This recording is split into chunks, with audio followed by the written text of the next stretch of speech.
Didakwa cipta ayat Al-Quran sendiri dalam buku.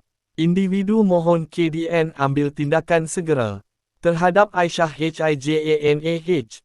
Sebelum kita melangkah jauh, yang belum lagi subscriber, apa kata anda subscriber dan tekan butang loceng untuk notifikasi video selanjutnya? Seorang individu tampil membangkitkan kebimbangan selepas mendakwa menemui beberapa kandungan dalam sebuah buku yang memuatkan ayat kononnya daripada Al-Quran, namun sebenarnya tidak wujud dalam Al-Quran.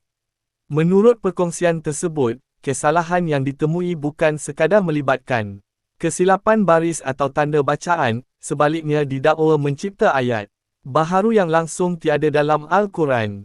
Malah, individu berkenaan menggesa agar buku itu ditarik balik daripada pasaran serta dilupuskan, selain memohon pihak Kementerian Dalam Negeri, KDN, mengambil tindakan segera.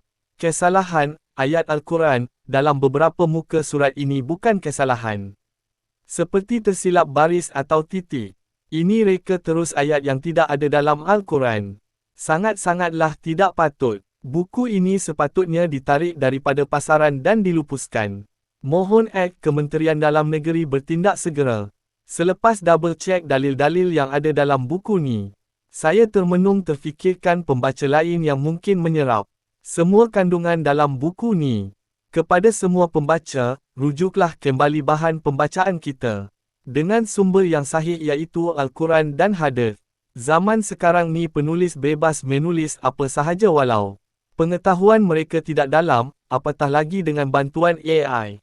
Wallahualam. Moga kita dilindungi dari bahan pembacaan yang tidak sahih, terutamanya ilmu-ilmu agama.